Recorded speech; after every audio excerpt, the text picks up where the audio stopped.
On our most recent cruise aboard Celebrity Reflection, we had a port stop in Key West, Florida, and this is not a very common port among Eastern Caribbean itineraries, so we wanted to share what we did that day so you can plan your cruise a little bit easier. I'm Travis. And I'm Nicole. Let's get wanderlost.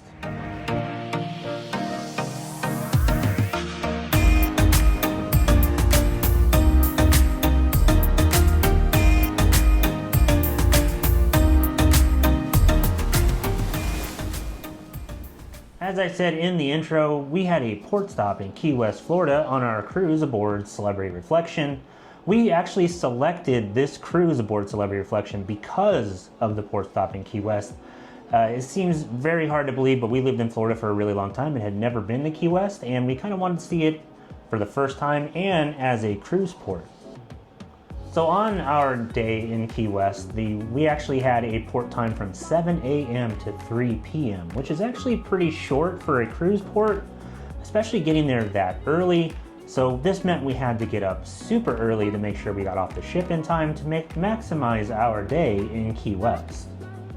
So after we had breakfast, we were off the ship at 8 o'clock in the morning, and we decided to make the early trip over to the Southernmost Point, which is the big touristy thing to do in Key West. To get to the Southernmost Point from the cruise port, you actually take Whitehead Street, and this is about a couple mile walk from the cruise port to the Southernmost Point, but you get to walk past some Key West landmarks like the Little White House, the Hemingway House, the mile marker 0, and a few other things along the way that make the trip not that bad. When we got to the Southernmost Point, we were one of only 2 groups of people that were there because we'd gotten there so early, which meant that we could take our time taking our touristy Southernmost Point photo in front of the buoy. So we didn't have to rush, we didn't feel like we had people waiting on us or any of that sort of stuff. So we highly recommend getting there as early as possible before the crowds arrive, because we walked past that area later in the afternoon and the line was almost around the block just to take that simple tourist photo of Key West. So we recommend getting down there early, pretty much as soon as you get off the ship, make that journey and then get your photo and then go do some other stuff around Key West. I will say the wind was really bad at the Southernmost Point, which was causing some of the waves to actually go over that little breaker area and then getting people wet that were actually taking photos in that section. So one thing that we noticed on our walk over is that Key West is home to a ton of chickens. So we actually saw quite a few of them walking up and down the sidewalks, in the streets, in the parking lots, and we actually even saw a mother hen and her baby chicks. Another thing that we passed by on our walk is the Hemingway House. So Ernest Hemingway was an American poet who made his home on Key West for several years, and that is now a historic landmark that you can actually tour when you're in Key West. It costs about $18 to $20 per person and seems really interesting and is something that we would like to do one day. There are apparently a ton of cats on the property, but I was told we have cats at home. We don't need to pay $20 to pet some cats, but maybe next time. All right, I mentioned a little bit earlier when we were at the Southernmost Point that the wind was really, really bad on Key West while we were there in the morning. The water was super choppy and kind of putting waves over the breakers. I stood at the very end of the pier over by the Seaside Mansion that's right there, and I was just taking a photo of the water and how choppy it was, and a gigantic wave overtook me and I was completely drenched in water, seawater, and I smelled like probably the ocean the rest of the day. So if the wind is really bad while you're on Key West and you want to stand on the edge of the pier that's right there, just be prepared that you may get overtaken by a wave and then you'll have to spend the rest of your day completely drenched in ocean water, like me. From when we were done with the Southernmost Point and then obviously getting completely drenched at the pier that's right there, we decided to walk down Duval Street. Duval Street is one of the most historic streets on Key West. It's where all the shops and all the bars like Sloppy Joe's and that sort of thing are all located. If you're going to take, I guess, the Broadway tour of Key West, it's going to be down Duval. We walked in and out of shops and checked out some of the restaurants and stuff that were there while we were killing time before the Butterfly Conservatory opened, and that's what our next major thing that we were going to do. So Nicole, tell us about the butterflies. So as we had said in our planning video, one of the things that we were planning on doing when we were in Key West was go to the Butterfly Conservation and Museum. So we did get to do that as well. It was $17.50 per person, and you can spend as much or as little time in there as you would like. We actually went through twice. They give you a ticket with the receipt, and you can come back at any point for the rest of the day. So you can leave, come back later, and just get your money's worth. We actually spent probably about an hour there. They had a ton of butterflies, birds, 2 really talkative flamingos, and overall it was just a really nice experience. So the Butterfly Conservatory cost about $17.50 per person to go, and they open at 9 o'clock in the morning. They're open till about 5 p.m. The tour takes you through some of the life cycle of the butterfly, and then allows you to walk through a garden area where there are a ton of butterflies, like Nicole said. They will land on you, so if anybody in your group is afraid of butterflies, just kind of keep that in mind. Yes, there are people out there that are like that. And there's also a lot of tropical birds inside this little conservatory as well, that they show off, and you can see them flying around and that sort of stuff. I was actually very impressed by it. When Nicole was talking about, hey, we're gonna go check out some butterflies, I was like, oh, that sounds loads of fun. But it was actually really cool. I didn't regret going at all, and then a few butterflies like land on your hand and that sort of stuff. The flamingos were very loud, which was completely unexpected, but apparently it's their mating season, and they were in that mood, I guess. So we recommend the Butterfly Conservatory. Make sure you check it out. It's, like I said, $17.50 per person, and we felt it was worth the money. After we were done with the butterflies and kind of checking out the shop that was within the butterfly area, we walked down a little bit further on Duval Street, and then we were starting to get hungry. And one of the restaurants that we mentioned that we were going to try during our planning video was the Seaside Cafe at the Mansions, which is actually right near the butterfly area. So we went over there, and they don't open until I think it's 11 o'clock. So we had to wait for them to open a little bit. So we went into the mansion that's right there, which is a historic hotel that a few presidents have stayed at. It's actually really cool and very historic. You can just walk around the grounds, check out the pool and the actual mansion lobby and that sort of stuff while you're waiting for the Seaside Cafe to open. So let's talk about Seaside Cafe at the mansion. This is a restaurant right on the water. It's actually more of a food truck that they built a seating area around, and it's known for a few things: the coconut shrimp, the lobster pizza, and just overall a really good atmosphere right on the water. We wanted to try this as soon as we heard we were going to Key West because we heard the food was so good. So to start off, Nicole ordered the key lime margarita. How was it? It was actually really good. It was a frozen key lime drink with rum, vanilla, vodka, key lime. Overall, 9 out of 10, I would say. I would definitely get it again. Yeah. I didn't have any of it, but she definitely liked it. The next thing that we ordered was what I really wanted, was the coconut shrimp. So it's some very large coconut shrimp with a pina colada sauce that you can dip them in. And I'm gonna flat out say this was by far the best coconut shrimp that I've ever had in my entire life. A few weeks after this trip, and I'm still thinking about those coconut shrimp. They were super good, and we highly recommend them. That pina colada sauce is a game changer when it comes to coconut shrimp, and you should definitely try that if you're on Key West. The next thing that we ordered at the Seaside Cafe was something that really stood out on the menu, and it was the lobster rolls, but they use a deep fried biscuit instead of an actual lobster roll. Nicole, what did you think about the lobster rolls? The lobster biscuits were excellent, and they also came with like a Parmesan truffle fries that had, I believe they said it was like an olive oil aioli to dip them, and that was actually excellent.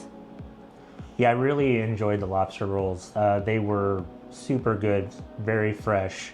It felt like you were eating legitimate seafood that just came out of the Gulf right there. Overall, I would say the Seaside Cafe at the Mansion is one of the best restaurants that we've eaten at on any of our travels, and this includes some of the places that we've been in Europe. Obviously, you have some real authentic Italian pasta and that sort of thing over in Italy, but in terms of a easy, clean, refreshing type meal on vacation. The Seaside Cafe at the mansion is one of those places that's going to be super hard to beat. The coconut shrimp were great, the lobster rolls were excellent, and the key lime margarita was something that Nicole really enjoyed.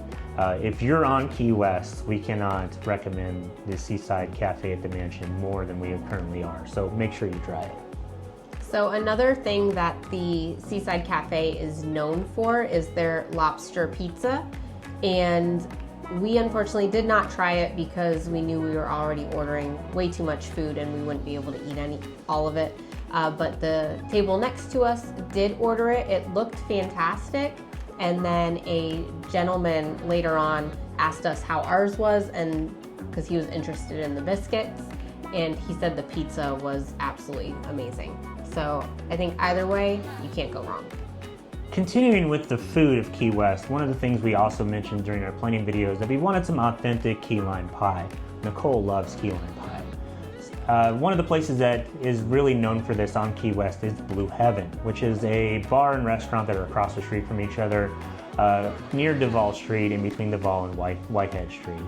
We walked down there with our friends and ordered a key lime pie, and the meringue was super high on it. It was super fresh. Nice, cool, and refreshing. Personally, I'm not a big fan of key lime pie, but I will definitely say that if you're on Key West, you need to get it, especially if it's a hot day. It's one of those desserts that just kind of cools you off, and again, is a refreshing dessert for the environment that you're in. I can see why it's so popular and why it started on Key West. So Nicole, what did you think about it? I actually thought it was really good. I will say it is a lot of meringue, so that might be a little much for some people. It's more sweet than it is tart. I can't say whether or not it is the best key lime pie in Key West, but hopefully when we go back, we will try some others, and then maybe we can kind of find out for sure. But overall, I would definitely go back. I would try it again. And there's a couple other places too, so feel free to try those as well. But overall, you can't go to Key West and not have key lime pie. It's like a rule. So we mentioned in our travel and embarkation day video for Celebrity Reflection that we were traveling with some friends. Daniel from the YouTube channel, we're all chefs, and they didn't hang around with us the entire time we were in Key West. They actually wanted to try some other things that we weren't trying. One of the things that they did was actually rent a scooter. I think they spent about $20 to do so, and they basically scooted around the entire island and went to the beaches and some other sections of Key West, and they said it was definitely worth the money, especially with how hot it was. They were able to go places quickly and get some of that wind in your face type of thing. So if you're looking for stuff to do on Key West, don't knock the scooter. It's pretty popular, and it'll get you some places on the island that you might not be able to go to if you're just walking around or you're on one of those little tram tours or that sort of thing. So Daniel came in clutch with the scooter idea, so great job. Another thing that we passed on our way to the Southernmost Point that morning, we actually didn't even realize until we were going through trying to look up where mile marker 0 was, because it was on our list of things to go see. And then once we got there, we realized we walked past this morning. We didn't even notice. So it's not quite as big of a deal as you might think. It was really cool to see, but it's not like the giant Welcome to Las Vegas sign or anything like that. It's literally just a street sign, and there's a gift shop across the way. So if you're like us and you're not looking out, you might walk right past it, but it is located on Whitehead Street as well, before Hemingway House.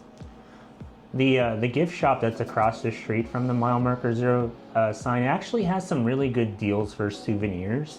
So if you're on Duval Street or closer to the Southernmost Point sign, the souvenirs are pretty expensive. Like a little buoy that says Southernmost Point on it was like $20, but at the mile marker 0 sign, it was $7 or $8. So I would say stop in there if you're looking for a souvenir that's not super expensive, and kind of maybe do some price matching a little bit. That's where we bought our souvenirs at. Also, that gift shop had some really good smelling candles. They had key lime pie scented, things like that. I would definitely recommend those. They had some really great options. and I would have brought some home with me if it weren't for the fact that my suitcase was already overweight on the way there. Overpacks. So Key West is in Florida, and it's in the Caribbean. It is obviously a warmer climate. We were there in early May, and it was incredibly hot while we were there, hot and humid. Even with the wind in the morning, it was still super hot. So make sure you put on a ton of sunscreen, you bring some sort of water or a drink of some sort, or make sure you stay hydrated on your trip there, and kind of pay attention to how long you're in the sun. There were some times while we were walking around and it was getting to us. So highly recommend you just lather up the sunscreen and make sure you stay hydrated. It is very hot and very humid. Obviously it's Florida, but it can be a little surprising if you're not used to it, especially with how quickly your body heats up. So stay hydrated while you're on Key West. Like we said earlier, we did have a very early port day. The cruise ship docked. I believe we were able to actually get off the ship around 7:30. Even though it had said we were going to be there at 7, we were a little bit delayed. And then all aboard was at 3. So that does not give you a ton of time in port. And there is a lot of options and a lot of things to do. So one thing I would recommend is definitely do some research, pick out a couple key things that you like must-dos, kind of like what we did. So you have a list and you can kind of go through that and make sure that you don't miss anything and map out your day, because those, 7 or so hours that you have, sometimes even less, because, you don't want to run to the ship.